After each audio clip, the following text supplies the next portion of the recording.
everyone. In this video we are going to learn more about straight lines. Yes, you are hearing this word straight line right from class 1.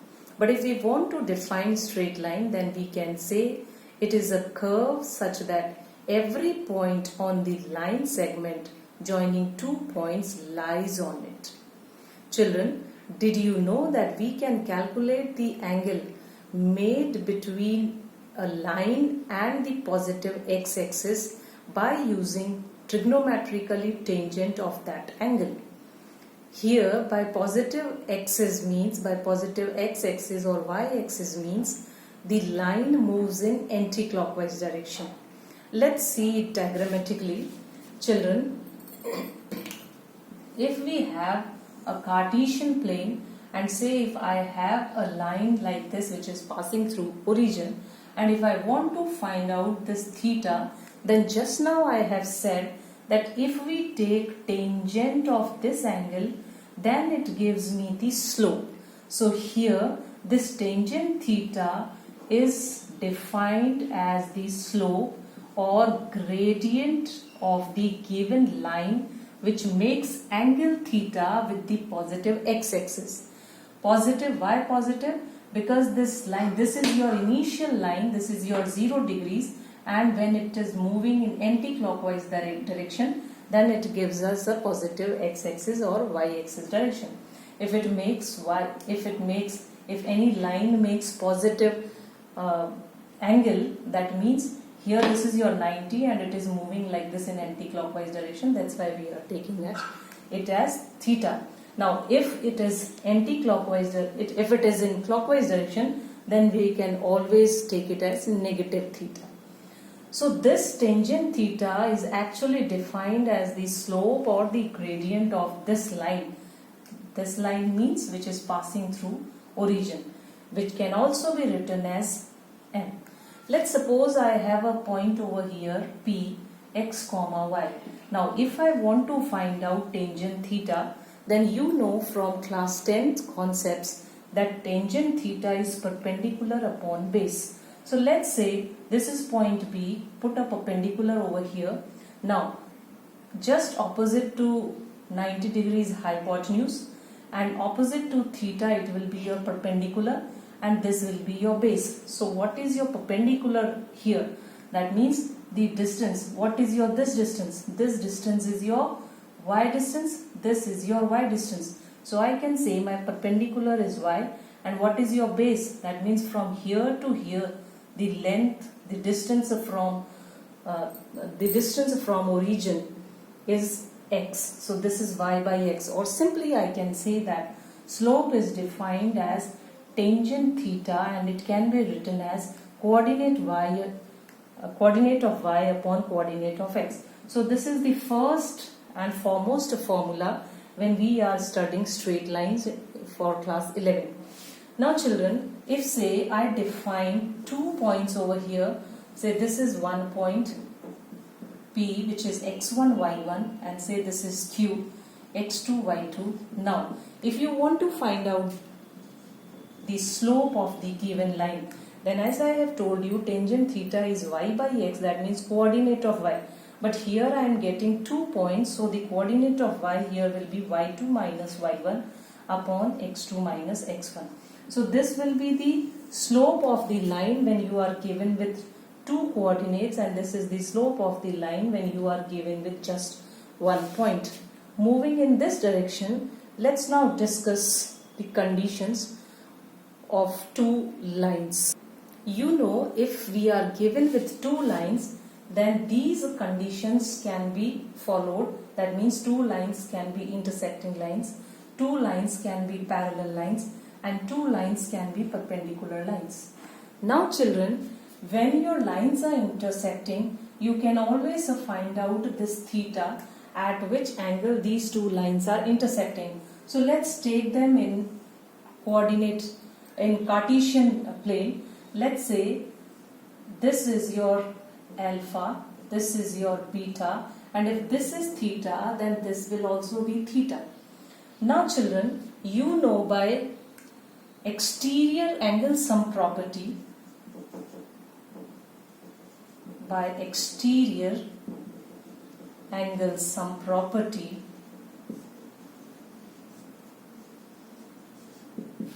you know that this beta is equal to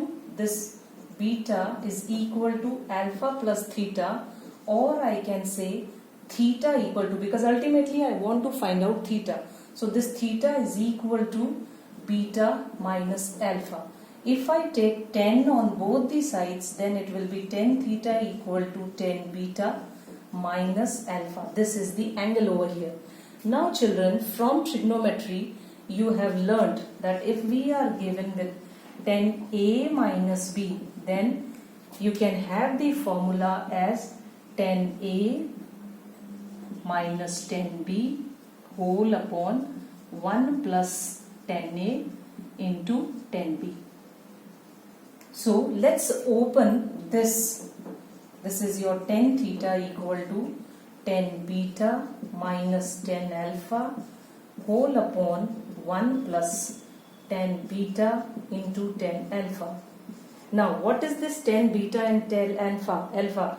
Say 10 alpha is the slope of this line. Slope of this line is 10 alpha, and let's say this is represented with m1. Your 10 beta is what? 10 beta is slope of this line, and let it be represented with m2. That means I can say 10 theta equal to 10 beta is m2 minus m1 whole upon 1 plus m1 and into m2. But children, your angle, let me write it over here. So here 10 beta is m2, 10 alpha is m1, 1 plus m1 and m2. But children, you know your angle can be made in clockwise direction as well as in anti-clockwise direction. That's why we will take it in modulus. Modulus means you can have the angle in anti-clockwise or in clockwise direction. So here you will have two possible values of theta. One is plus and other will be minus. So this is the theta made between two intersecting lines. Now children, from these only we are going to find out the condition of parallel lines and the condition of perpendicular lines. Let's see for parallel lines, that means here the angle in between them is 0. There is no angle in between them because they are not intersecting each other. So here theta is equal to 0. So I can say here in place of 10 theta I can write, because the angle is 0, so 10 0 equal to 10 beta minus, I'll be writing it over here. So here if your theta is 0, then it will be 10 0 equal to 10 beta minus 10 alpha whole upon 1 plus 10 beta into 10 alpha. So your 10 0 is what? Your 10 0 is 0. So 0 multiply this will vanish and you will just get 10 alpha equal to 10 beta. That means your m1 will be equal to m2. So this is the condition. This is the condition for lines to be parallel. This you have to remember. Now let's see another thing.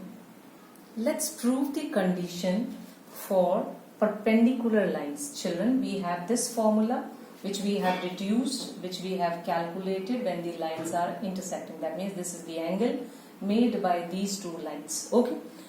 Now you know by angle sum property, by exterior angle sum property,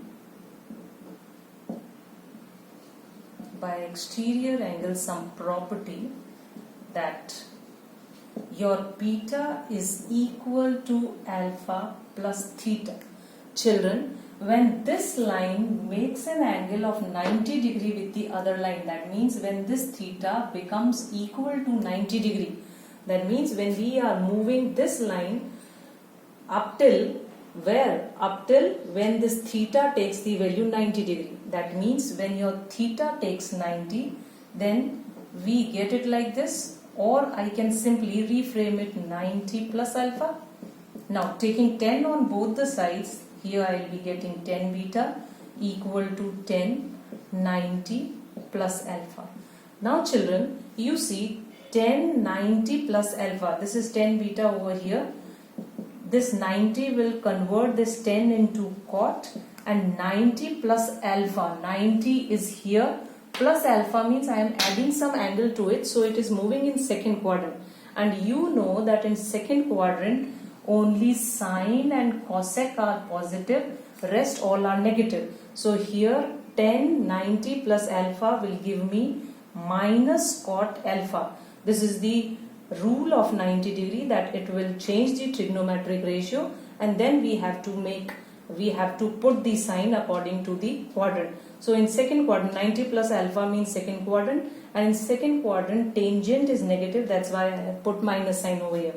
Now take this tangent beta into, take this cot alpha this side, or I'll be writing it here. Take this cot alpha this side, so it will be 1 by cot alpha, which is equal to minus 1. Now this can be written as 10 beta into 1 by cot alpha, you know it can be written as 10 alpha equal to minus 1. What is your 10 beta? 10 beta can be represented with M2, and what is your 10 alpha? 10 alpha can be represented with M1. So this is the condition for lines to be a perpendicular lines. So condition for this is to be the product of slope of these two lines should be equal to minus 1. So this is the condition of perpendicular line, this is the condition of parallel line, and this is the angle which is formed by two intersecting lines. So we have read what? We have read first of all slope. Whenever you are given with one coordinate, then you can always write tan theta equal to m. M is the slope of the line, which can be written as y by x. This is your first thing. When you are given with two coordinates, then you can write it as y2 minus y1 upon x2 minus x1. Second thing, now two lines can be intersecting lines, and the angle made between them is m2 minus m1 upon 1 plus m1 m2. You can write it in mod or with plus minus sign. If you have two lines parallel, then the condition for the lines to be parallel is m1 equal to mt, that means m2, that means slope of these lines should be equal. And if you have perpendicular lines, then this is the condition, that product of the slope of two lines should always come out to be minus 1. That's it.